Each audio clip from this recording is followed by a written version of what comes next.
So I think at this point, I am fully convinced that Nikon Zf is probably one of the best, if not the best, travel camera that exists today. So I want to share with you 5 probably of the most prominent features that I find personally that attracts me to Nikon Zf, and I want to let you to make the decision if Nikon Zf is for you.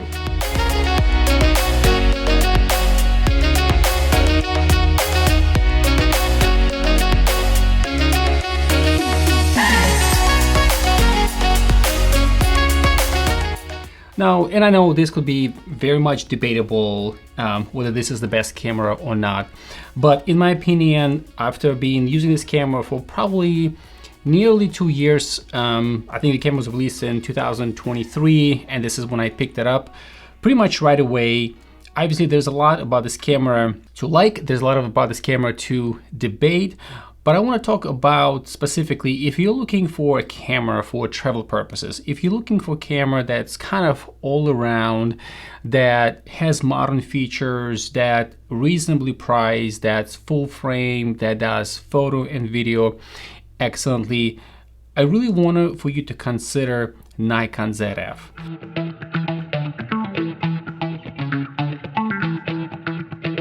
So one of the features that really attracted me to Nikon Zf, it's really its compact and retro style full frame body. Now, because Nikon Zf combines full frame performance in a very lightweight and yet travel friendly size with this classic design, which really reminiscent of Nikon's film cameras.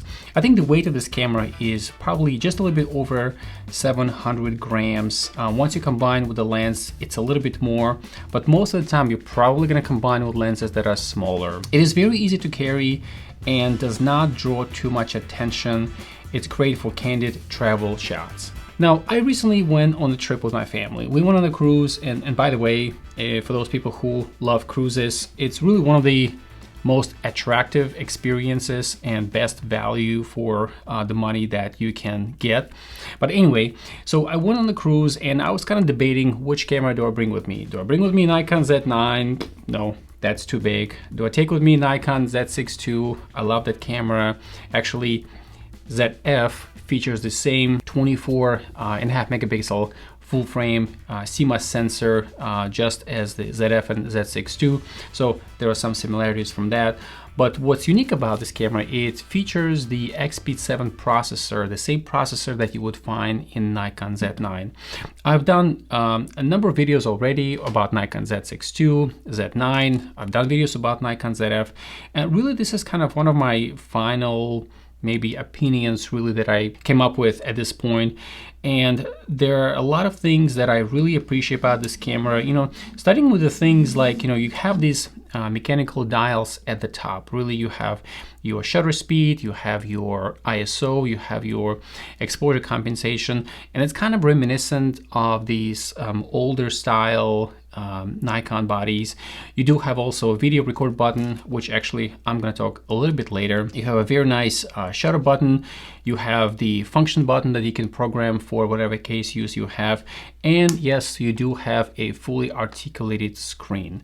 Now, this component could be debatable by some people, whether it's a good thing or not, but I did find someone who is also a content creator that the fully articulated screen was really beneficial for me for multiple things. One of them is sometimes if I want to take shots from a low angle, sometimes I want to take shots from the high angle, but there are times when I actually was making content and I was recording myself, and this was helpful for me to flip the screen and be able to record myself so I can see my framing, I can see my exposure and things of that nature. And one of the things about this retro style camera that I really appreciate is that it's not only its retro looking style, but it's also reasonably priced. Right now, this camera goes under $1,800, basically US dollars, and you can even pick up this camera for less if it's used, maybe $1,600 from a private sale.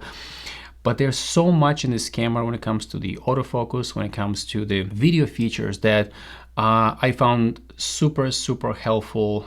The camera is more advanced than Nikon Z6 II, but yet it's not as super advanced as, let's say, Nikon Z9, but yet you get this beautiful retro style feel when you travel. It doesn't draw too much attention, except for the fact that people mention, oh, this is a beautiful camera. And as most of us would agree, yes, it is a beautiful camera.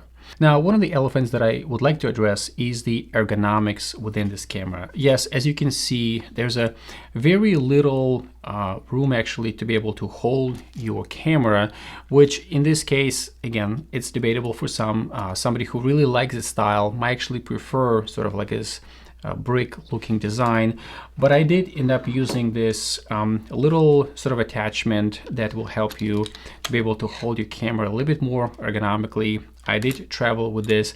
I didn't have to, but a lot of times when you're walking with the camera, I did find that this actually was pretty handy to have this little attachment that extends your height of the camera slightly and gives you a little bit more of a firmer grip, if you will, to be able to handle the camera and make sure you don't drop it. Retro looking style and yet modern features is one of my first things that really drew me to this camera in the first place.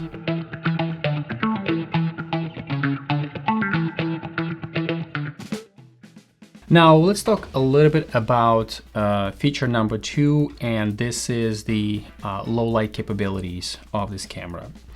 Now this camera features a 24.5 megapixel CMOS sensor, the same sensor that you would find in Nikon Z6 II. Now the difference is because it is powered with a X-Speed 7 processor, the same processor that you would find in Nikon Z9 and Nikon Z8, which are more of a pro style cameras. And one of the cool things about, and you would frequently find from other photographers who actually own Nikon Z6 II, they talk a lot about sensor and how beautiful that sensor is. And I can fully attest to that because I am also an owner of Nikon Z6 II. Nikon did not send me any of these cameras. I purchased them with my own funds, and there's really no reason for me to be biased about one versus the other. And I've used Z6 II, I've used ZF for portraits and weddings and sort of a landscape photography, even using this for sports, believe it or not, yes. The image quality that I use this camera, especially in a low light situations, we went to a bunch of different shows at nighttime and I recorded photos, basically stills and videos, and boy, oh boy, I could not be pleased more. What this camera delivers to you, and you can obviously then process them whether in the Photoshop or Lightroom or Capture One, is the cleanliness, if that's even the word, how clean the files are. Yes, you do have a little bit more of a grain, and some people actually prefer that, but you can clean this up pretty much with any photo editing software these days. And it was just amazing. The colors, some people would even claim that you don't have to edit any colors after you've taken photographs, after traveling. You see this blue sky, and water and sand, and it's just spectacular. So yeah, the image quality for low light capabilities, and I use this with flash and I use this without the flash. And a lot of times when I walk around with this camera and taking pictures of people who were on the boat with us, and people are just very happy to see you with a small camera. You're not walking around, but yet, you're taking, portraits of them, and they're happy to, pose for a portrait. And so yeah, it's just been fantastic. So yeah, the low light capabilities of this camera is just, I'm not gonna say unbeatable, but is so satisfactory to me that I'm very pleased. And even if Nikon were now come out with like a second version of the Nikon Zf, I don't know what else it could add to this besides some kind of AI or other technical features that may or may not be important to me. But this is it's beautiful. It's almost like a good old friend, and yet with sort of modern approach and knowledge. And you just want to be able to travel with this good old friend more and more. So the low light capabilities, you know, going to shows at night, outdoors, indoors, it's just phenomenal. And again, as you can see, a lot of these images that I'm showing here are really a testament to the fact that this camera just really outperforms itself in some ways. So yeah, the low light capabilities are amazing.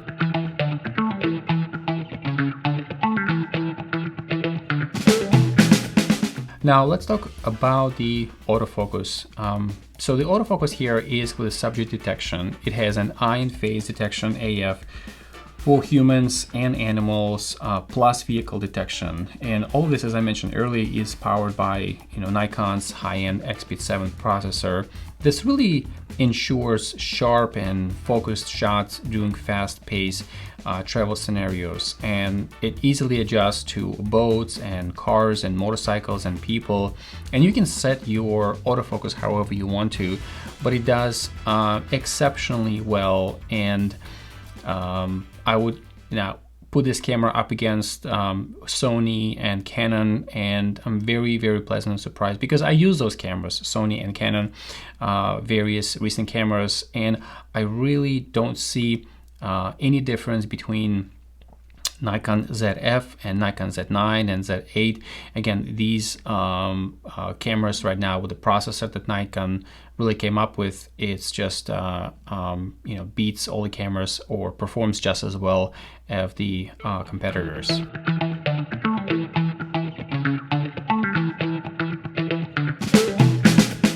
Now let's talk about the lens versatility for travel photography specifically. As you know, this is a much smaller body. Nikon Zf is extremely lens versatile. That's one thing that I found, and that is thanks to the wide Z-mount ecosystem that we have. You can use your FTZ adapter with some of the F-mount lenses, but one of the things is that you would notice is that there's a widely growing third-party support. And so whether you're shooting stills or videos or looking to adapt vintage glass, there is a lens option that fits and that fits your needs. So one of the things that I want to talk about the lenses here is that for travel photography, what I personally found is there are a few lenses that go very well with Nikon Zf. And the first lens is if you want to be able to kind of complement your retro looking Nikon Zf with a lens that fits that style, is the special edition Nikon 40mm f2. I don't own this lens, but what I do own is the 28mm f2.8, and this lens is virtually the same size as that one, except just a little bit wider field of view. I love the way this lens performs on Nikon Zf. Yes, it is plasticky. It's maybe not as robust as some other Nikon more modern lenses, but it kind of gives you, it's not a pancake lens, right, as you can see, but it's more of a, I guess I'll call it a muffin style, where it's a little bit bigger, but it's not that much more bigger than the pancake lens itself. So I've done a ton of shots, and then I combine them into the, I remember taking pictures of, as we're approaching Puerto Rico, San Juan on the boat, and taking individual shots. And then I combine them sort of as a panoramic shots. And I mean, look at the clarity of the shots that you get with the lens. There's nothing stellar about this lens specifically when it comes to the features, except for just this focus that you can adjust, or you can set this to some other function within the camera. But again, this is what the lens in the camera looks like, and it's relatively small. Again, as I mentioned earlier, you could use a smaller sort of attachment if you want a little bit more ergonomically made body for Nikon Zf, but it works without it pretty well as well. So again, you can't debate the beauty of this camera, and I really appreciate what Nikon had done to this camera. And now I also want to talk about the third-party lenses, and this is something that Nikon had opened up its mount to third-party manufacturers, as opposed to, I know that some camera manufacturers had not done that. One of them, those lenses, was sent to me by Viltrox for review, and there's a lot to say about this one single lens. It is a 50mm lens by Viltrox and f2. Its widest aperture is at f2. And I cannot stress enough the sharpness of this lens. I will do a separate review on this lens, guys, so keep an eye out on this on the video for this lens. But it's not much more bigger than the 28mm lens. All right, so I mean, look how different inside this camera. By weight, I want to say they're very close together, these two lenses. And it's actually, the diameter of this lens is actually smaller than the 28mm and smaller than the 40mm f2. But the sharpness of this lens, again, it's, I want to say it's probably sharper. I haven't compared one to one, but I do also own a 50mm 1.8. And guys, let me know if you would like to see a comparison between this lens and the native 50mm 1.8. But I'm so glad that I traveled with this lens. It is very light. There are, again, no bells and whistles on this lens. You only have your focus adjustment here, and that's it. But again, it's small. It's relatively tiny for this body, for a full frame, and it's light. Yes, it is plasticky, but it performed so well. Again, what I really appreciate that Nikon done, and obviously added this to the sort of the retro style, modern looking camera. I know that some camera manufacturers, they really have one single fixed lens attached to camera. But this mount is, again, as you can see, is interchangeable when it comes to lenses, and Nikon done a fantastic job. I really have nothing negative to say about this camera. All right, so that when it comes to lenses, these three lenses I would really recommend for travel. If you're looking to attach something much bigger, maybe you want to put on a, I don't know, 24-70 f2.8, that probably be a little bit front heavy.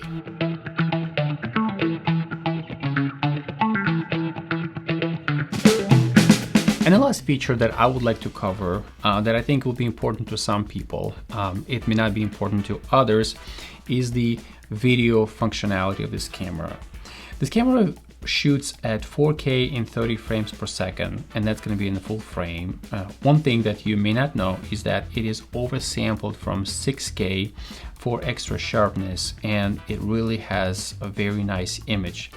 The camera also shoots in 4K 60p. Now that one will be in a DX, basically it's a crop mode, but you can shoot in the 4K at 60 frames per second if you accept a crop, and if it's acceptable to you, then it's not a bad thing. The camera also does, that's in 1080, but it's 120 frames per second, and that's great for smooth slow motion, and it's basically you can slow it down 5 times when you play back at 24p. This is a little bit more of a geeky kind of situation, but the camera also does N-Log and HLG, which stands for hybrid log gamma profiles. And that gives you very flat cinematic footage, and that's ready for professional color grading when it comes to the N-Log. The camera also shoots in 10-bit, and you can either record internally or you can record externally if you have a support of if you're using the Autofocus or some kind of a recorder. And it does give you a 10-bit color depth, and it's has a lot more flexibility, especially in post-production, than an 8-bit, and it's more for serious photographers. The camera also features an IBIS, which is an in-body image stabilization, and that one is up to 8 stops. And it's a huge help for handheld shooting, which makes your footage look much smoother without sort of a gimbals in many cases when you use. For video, again, camera has a very nice eye detect AF. You can track humans or animals' eye during video recording, and it's very sticky autofocus performance. As I mentioned earlier, we have a flip out, fully articulated LCD screen, and that's essential for vlogging. And this is something that I've done when I was doing some content coverage while I was on vacation. And it was very helpful for me to have a fully articulated screen. You have a self-recording, you have a low angle and high angle shots with that flip out screen. It came to be very handy to me. One of the features that used to be sort of annoying on some older cameras is the 30-minute record limit.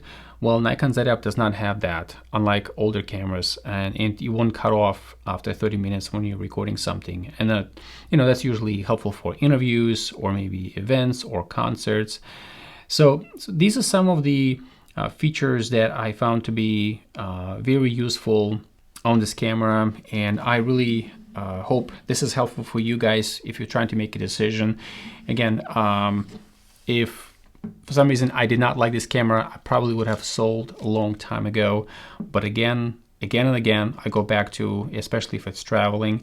If I'm doing more professional work, I would use a Z9. I would use Z6 too. But if I'm traveling and I'm looking for this good old friend with whom I can share stories, with whom I can just sit around, the ZF beats it by far. So guys, let me know if you have any questions about this camera. I hope you found this content interesting, educational, entertaining. And if you do, please give me a like, and this allows me to make more content like this for viewers like you. Thank you.